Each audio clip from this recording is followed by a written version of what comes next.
bi. jërëjëf monsieur le ministre balaa ñuy dugg ci fond bi ay quelques remarques de forme nag ay questions yu ñii di poser. Il y a quelques mois ngeen présenté ñu benn référentiel Sénégal 2050. ñu dawal tuuti ñenn nañu da ngeen ñu indil un plan de redressement. ñenn ñii ne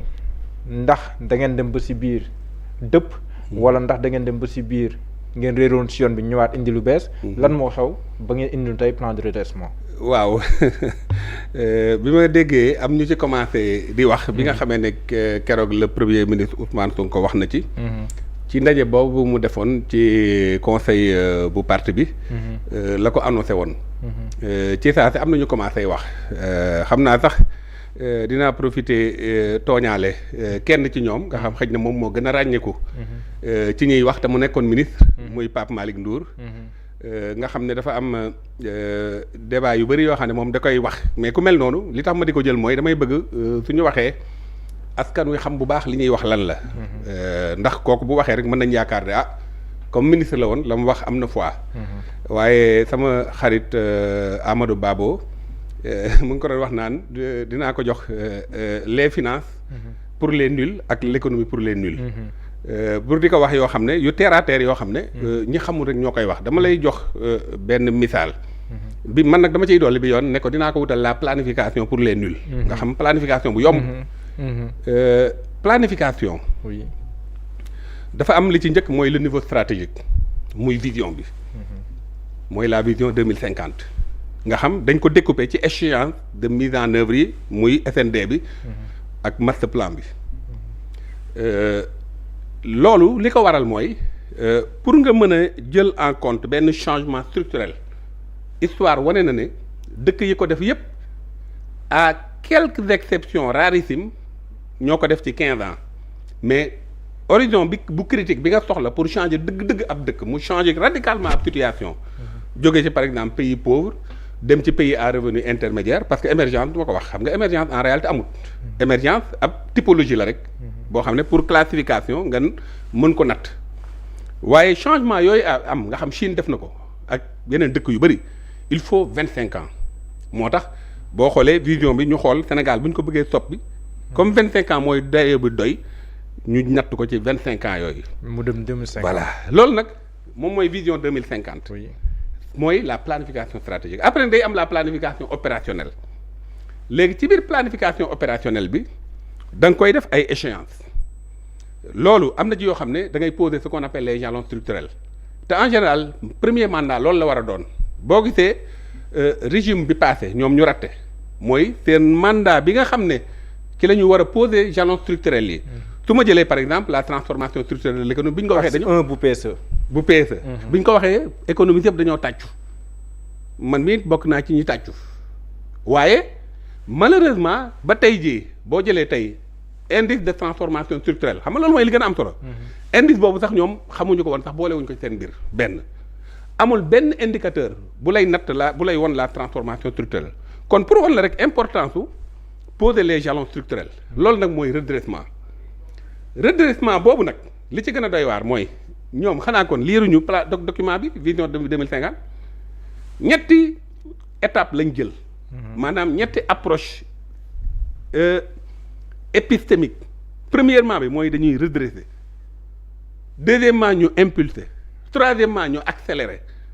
foofa nag ngay gis ne Sénégal changé na complètement parce que balaa nga accélérer boo accélérer ci lu baaxul. par exemple boo jëlee yoon wu baaxul nga war a dem Dakar jël Tamba boo accélérer foo jëm.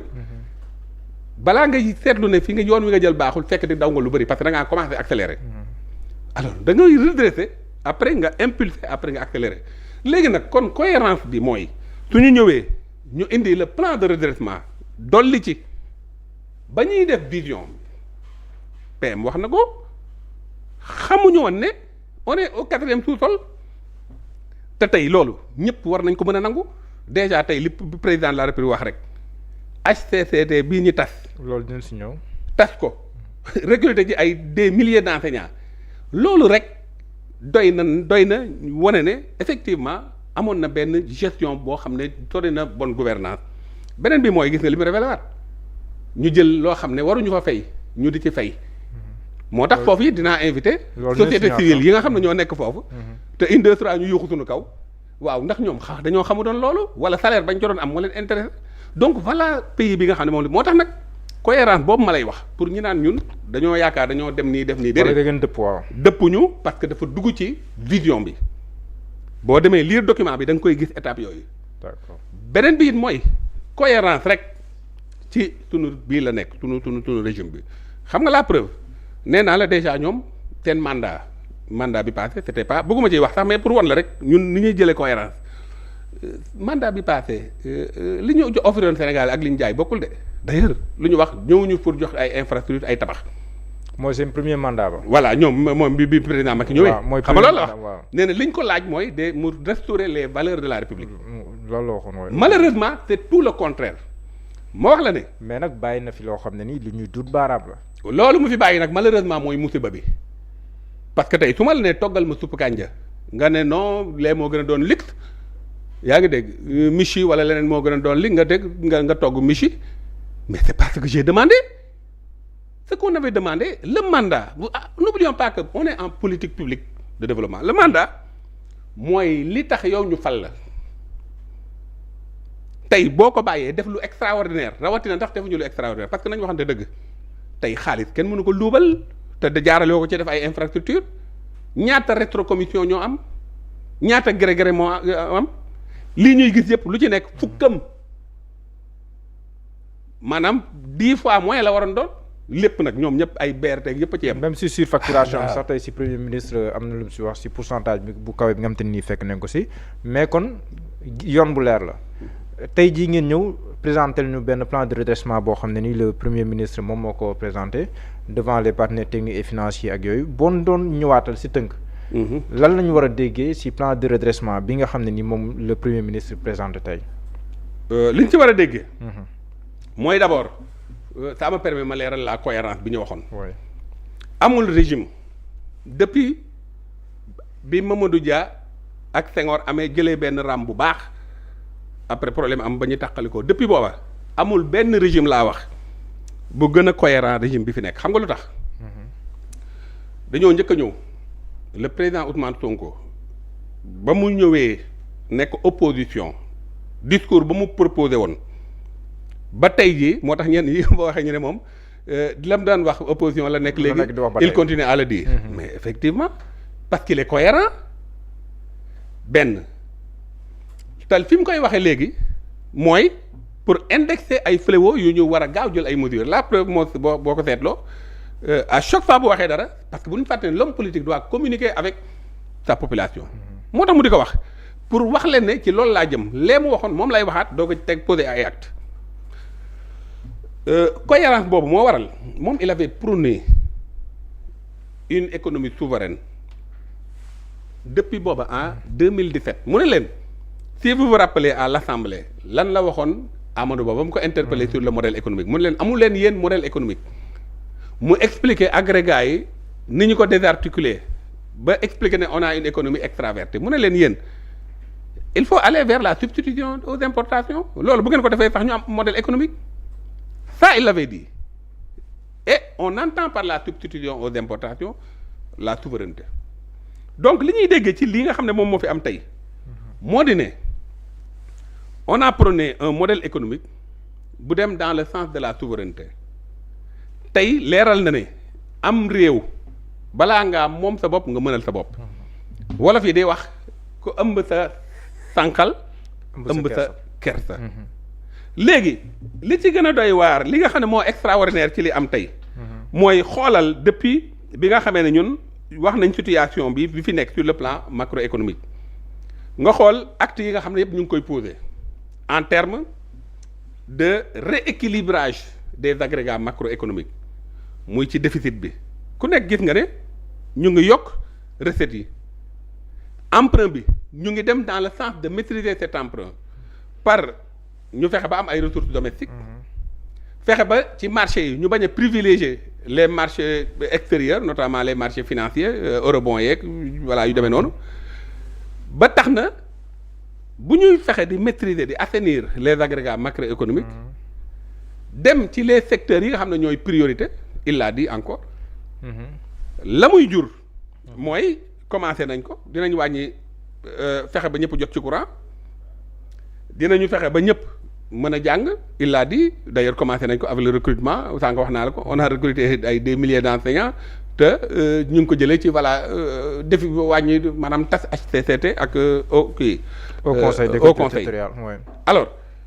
ñu fexe ba yi nga xam ne moom la askan wi gën a soxla ñu fexe ba foofa ñu indi ci ay solution muy ci santé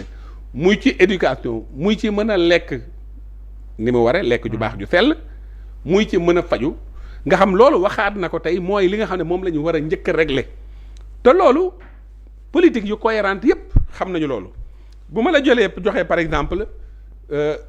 benn modèle boo xam ne man dama ko xaw a miin ndax dama demoon foofu ci seen université gëstu ko am production yu ma ciy def mooy modèle économie de suffisance naka ngay def ba am koom gu doy roi Rama 9 am bu mu proposé woon mais exactement lii Ousmane Sonko di wax liiru sax Rama 9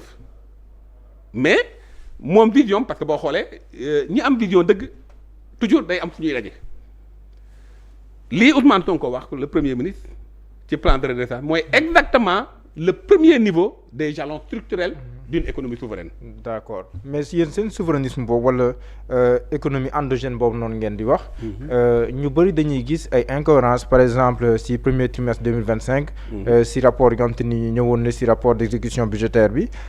bi génnoon gisoon nañ ne wàññeeku woon na wàllum investissement yi. wàññeeku woon na am 33% quelque chose comme ça. alors que état li mu doon dundee ba léegi wàññeekul benn.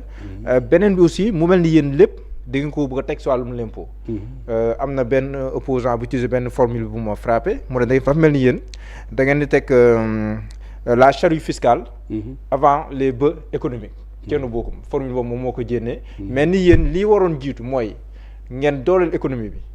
industrie yi di dox société privée yi di dox ñu créer de la richesse. après état ñëw am sa impôt. looloo waroon nekk mais yéen da ngeen bëgg a jiital l'impôt yi. ci kaw activité économique yi. Thierno Bocoum moom xam naa di wax ci moom sax moom amul solo waaye benn dama lay wax xamul dara ci économie xamu ci dara parce que kuy wax loolu xamoo dara ci économie wala boog xamoo ci politique économique parce que mënuloo tey nga am possibilité cim réew mën a dem ci lu bëgg a tolloog ay 6 000 milliards nga war a mën a am loolu. nga gis yoon wi nga koy amee te yoon woowu demul ci askan maanaam jële woo ko ci askan wu lott wi mais da nga ko jël ci côté yoo xam ne da doon évaporé wu dem feneen nga xam li ñu jël lépp foofu lañ ko jëlee ñu def ingéniosité boobu xam-xam bu xarale boobu du ay entreprise comme yéen yu ñu laal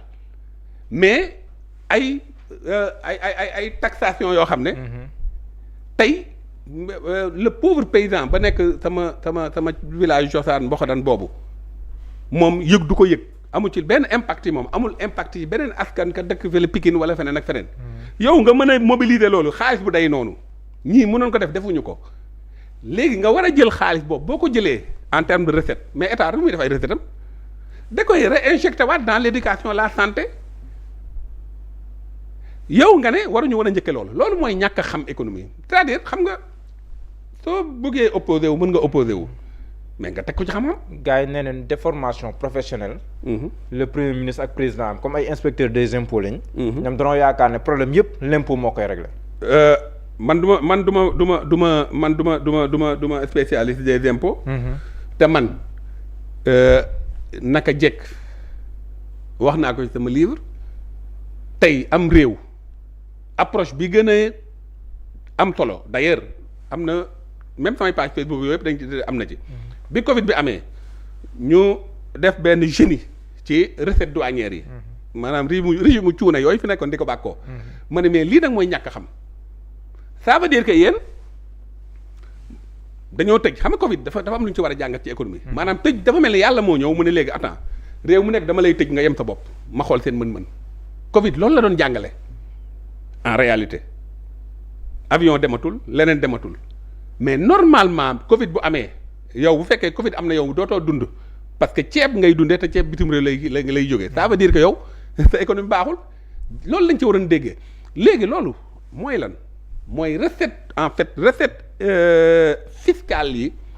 moo war na ëpp recette douanière économie bu structurelle recette fiscale moo war a ëpp doole recette douanière c'est ça la vérité malheureusement ñoom loolu lañ doon bàkkoo naan am nañu beaucoup parce que xamuñu économie ay genre ñooñu ngay wax noonu may bañ a tudd seen tur genre yooyu noonu la ñuy xalaat parce que xamuñu ba pare te bëgg nañoo opposé wu te duñu jël la peine dem gëstu ba xam li ci war a nekk donc bu loolu wéyee train de vie de l'État dafa wàññiku loolu laay bañ a dégg. fonds politique yi laaloo leen ko. investissement fonds politique yi. loolu tamit critique dinaa ci ñëw di def parce que saa su premier ministre demee assemblée nationale daanaka ñu fàttali ko. non dinaa ci ñëw. xam nga ñu fàttali ko. xam nga tey. fonds politique yi c'est-à-dire xam nga moo tax yéen aussi yéen presse bi yéen ñu war a dimbale. ci ñi nga xam ne dañuy manipuler. di wax naka tul noonu yéen ngeen am jotu jël la premier ministre Ousmane Sonko wax ngeen teg ñooña la ñuy wax la mu wax dafa leer. c'est pas les fonds politiques en tant que tel la ne baaxul dañ koy dindi waxul loolu de il parlait dans la perspective ñu organiser ko parce que lan la wax fonds boo xam ne amul benn contrôle nu la neex nga koy defee la preuve ci la ñu enrichir def ay enrichissement yoo xam ne kenn mënu la wax li ci nekk alors mais dafa laaj contrôle boobu nag du ñëpp du dañ koy teg ci place publique parce que ab état ma wax la ko nag tey ba bu ñu juumoon tey ba ne non fonds politique baaxul dootuñu ko am je vous jure l'État ne sera pas en sûreté tous les États dañu am fonds politique yi boobu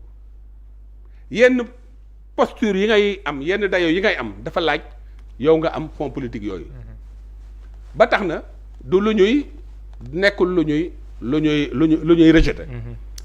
par contre dañ ko war a encadrer parce que ñàkk encadrer comme xaalisu mbooloo la am na toujours des agents assermentés parce que même tey lu mu doon secret am na ñoo xam ne ci biir dépense ñoom dañ koy yëg lu mu doon secret buñ koy exécuter day am ñu ko jox mais c'est parce que toujours état dina am ñu ma wóolu donc encadrement boobu la Ousmane Sonko doon wax mais c'est pas les fonds politiques en tant que tel beneen bi mooy train de vie de l'État dañ ko wàññi man mi di waxee yow bu la neexee nga dem vérifier meuble yi ma fa fekk Victorine Ndeye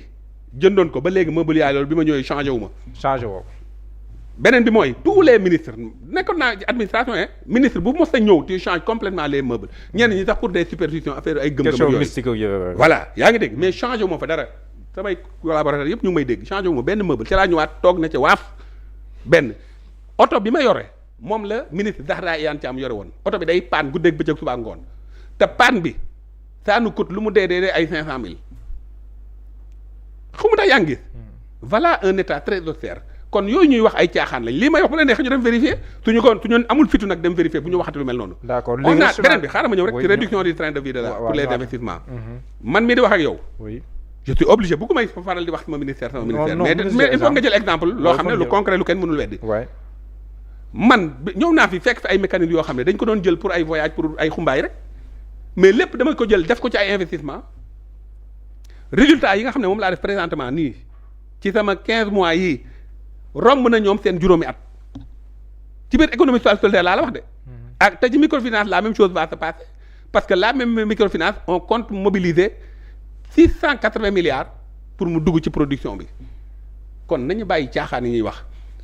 bu ñuy wax naan dañuy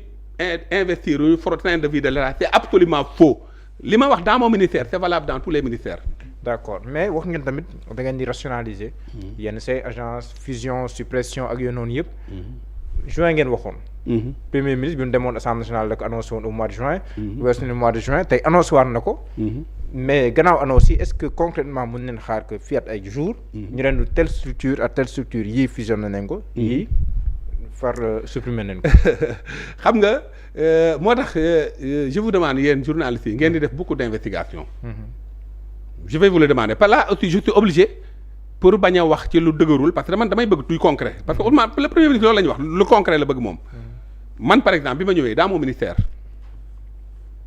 man dama ñëw rek xool structure rek daal di def rationalisation te pourtant rationalisation boobu tey ma wax la benn secret tey ministère yi structure yi su ñu koy rationaliser daanaka li ñuy supprimer du bëri. parce que doublon yoo xam ne le président Macky Sall da koo créé woon pour def de la politique loo xam ne ay ministères ñoo ko moom wala ay agences yoo xam ne créé woon nañ ko pour loolu je donne un exemple le président Macky Sall il y avait l'ANPEJ boo xam ne mooy liggéey ci emploi des jeunes mais Macky Sall bi mu ñëwee problème mu jeune am mu ñëw créé waat yeneen structure boo xam ne presque la même chose lay def. agence la pourquoi tu as besoin d'une autre. à part cas yooyu nga xam ne dañ ko créer politiquement la plupart rationalisation il suffit que ñu dem ci seen mission man bi ma ñëwee lan laa def par exemple y a le fonds d'impulsion de la microfinance y a le fonds national de la microfinance y a également le fonds d'appui à l'économie sociale solidaire gis nga fonds d'appui à l'économie sociale solidaire boobu par exemple bokkul ak ñaar yi yépp benn te sax du ab fonds buy financer ñaar fonds boobu ñu ngi ko créer par exemple ci biir bi ñuy def loi bi la loi d'orientation bi ñu ko defee la ñu ne il faut ñu créer du fa ab fonds de ab ligne budgétaire la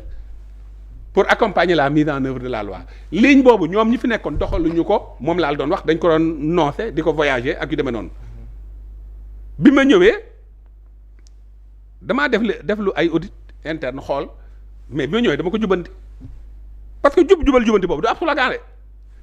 beneen bi mooy boo jëlee le fonds d'impulsion de la microfinance par exemple ak le fonds national de la microfinance ma ñëw ma ne leen fonds national da doon financé fonds d'impulsion di financé ma ne leen fonds d'impulsion bu ma leen gisati ngeen financé parce que damaa teguma ko ci mu neex ma parce que fay aw ma. kon léegi fonds national rek moom mooy financé. fonds national mooy refinancé même pas financé mais refinancé pour wax la ne d'ailleurs le président a bien dit day rationaliser la wax. bi ma ñëwee ma ne leen fonds d'impulsion de la microfinance bis ni tey bu ma gisati ngeen di financé vous n'avez pas le droit de le faire parce que dama demaat ci seen mission moo tax ñu bëri bu ñu xoolee étude d'opportunité bi ñu ko créé bu dee yenn yi direction yi ñu dem ci seen mission benn problème du am mais problème bi mooy dafa am à l'époque du président Macky Sall dafa am da ngay gis directeur bu ëpp doole ministre. waaw c'était ça avec Macky Sall d'ailleurs moo tax président Diomaye bokk na ci rupture yi jub-jubal dimanti tey ni organigramme bi ni mu teglantoo ministre gën a fort DG gën a fort directeur premier ministre gën a fort ministre président gën a fort premier ministre loolu tax logique boobu moom moo am moo tax administration bu normal la ñu am léegi fonds d'impulsion boobu ma xoolaat lan mooy mission pour impulser la microfinance appui technique lay def pour les SFD léegi IMF la tudd lañ ko tudd parce que am na loi bu bees bu indi bu ñu def sur la microfinance léegi les institutions de microfinance moom la fonds d'impulsion day defar appui technique ñu dem ci ay digitalisation ñu dem ci faciliter l'inclusion financière loolu mooy mission fonds national de la microfinance war a garantir à ce que la politique de microfinance soit exécutée de manière correcte sur le plan technique au même moment où le ministère en charge de la réglementation des systèmes de décentralisation notamment la direction de réglementation moom muy assurer la réglementation financière donc nii la ñu ko organiser fonds ba léegi ñu naan fonds te mu nekk ab ligne pour doxal ma tuddee ko léegi FAES boobu mu nekk fonds d'animation économique maanaam appui bi parce que appui la tudd appui mooy animation économique tu vois du ay liggéey donc rationalisation boobu déjà ñun commencé nañ ko def kon bu ngeen ne premier ministre Ousmane Sonko parce que ñun ministre waruñu toog parce que président joxoñam wala gis-gisam rek doy na yow ci fi nga war a aw parce que li ñu naan nit day xam lu ñu ko waxut yow fi ñu toll nii sa doom boo koy yar war nga mën boo ko xoolee sax mu xam bët bi nga ko xoolee lan la te doo wax alors donc on a commencé ça terewul nag qu'est-ce qui vous dit que ne le travail n'a pas commencé man damay bëgg yéen journalistes yi non yéen damay bëgg parce que ce sont les propos du premier ministre dañuy fusionner yi ñu supprimer yenn agences yi waaw mais ba fii nii gisaguñu mais waxaat na ko tey wala suppression mais waxaat na ko tey waaw waxaat na ko mais gisaguñu waaw mais gisagu leen juin la ñu waxoon ba war ngeen mais yéen ñu waroon a dimbale nag ngeen di def investigation man je veux que les journalistes non mais agence yi fi nekkoon démb ñoo fi nekk ba tey monsieur le ministre. waaw mais ñoom ANPEJ FONGIP. DER ak yeneen yëpp ñu ngi fi ba tey. nous avons un état très ouvert tey bu ngeen demoon. D'ailleurs il félicite voilà les bons journalistes comme vous le premier ministre vous a félicité vous en faites partie. alors xam nga tey par exemple yow boo ñëwoon tey nga ne mais attends man damay dem primature ñu wax ñoon pourquoi ñoom waxoon nañ qu'est-ce qu'il en est. En fait c'est ça le journaliste d'investigation je vais pas je ne prétends pas vous appeler nous sommes ouverts amul benn problème léegi tey di c'est sûr que di nga xam fan lañ ci toll le président mu ngi ciy liggéey mu ngi ciy dox non lu ñu waxoon mooy ñu ngi ci études yi ñu ngi jàngat lan moo mën a ànd. ak lan moo mën a dañ xoolaale conséquences suppression fusion yi. mais waxaat na ko tey ça veut dire que logique boobu xam nga tey bu fekkoon ne da ko wax sax fàtte mais tey jii waxaat na ko ci plan de redressement bi waxaat na ko. mais est-ce que nekkul ay raisons yow wax nga sànq président Macky Sall am na si yoo xam ne ay raisons politiques. moo tax mu créé ko. est-ce que nekkul tam ay raisons politiques. moo tax ba léegi nii mu mel nii affaire bi xaw naa yéex parce que. agence boo gis am na kun fa nommé. kun nommé koo gis aussi am na ñeneen ñu fay liggéey ak yooyu est-ce que nekkul pour des raisons politiques. non te du loolu pour ku xam le président de la République ak le premier ministre non du loolu de je vous le dis très sérieusement ce n'est pas ça c'est-à-dire même dans la réalité vous pouvez appréhender yow mën nga jàpp benn mbir natt ko ba jox ko délai. mais ci biir fi ngay dem ba war ko def nga gis ne am na ay mbir yoo xam ne ça devient des obstacles et qu'il faudrait corriger léegi ce qui fait que délai bi nga ko waroon def si tu l'avais prévu à tel mois par exemple au mois de juin comme on l'avait dit dina am benn retard bu am je donne un exemple bi président joxe instruction ñun ñu war a def comment dirais-je le conseil interministériel sur l'économie sociale solidaire agenda bi xaw nañ ko romb tuuti délai bi romb nañ ko tuuti mais tey président boo ko joxee raison yooyu day xam ne effectivement nii la mën a demee parce que moom bëgg-bëggam la lay wax nga di ci dox fexe ba defal ko ni mu ko bëggee léegi nag gàllankoor mën na am mais c'est pas des raisons politiques je vais vous dire pourquoi. Parce que le président déjà xayma na sax ba pare 50 milliards yi ñu prévoir ci rationalisation état. waaw 50 milliards. déjà mu ngi noonu. kon ça veut dire que kon c'est pas des raisons politiques kon on va le faire. léegi nag foofu nag ca yi ñuy fusionner lay doon am na yoo xam ne parce que fusion bi da lay jox benn exemple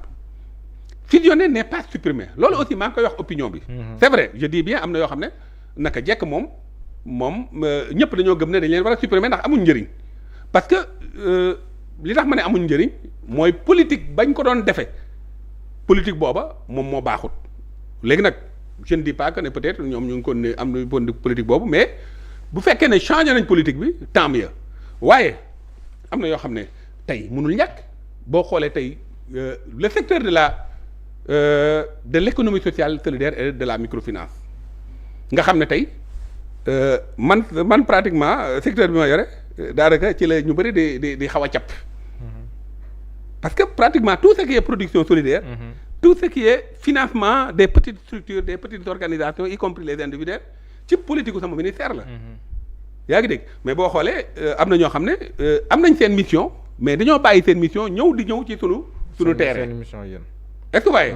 léegi ñooñu ñu mel noonu par exemple peut-être président dina am ñum ci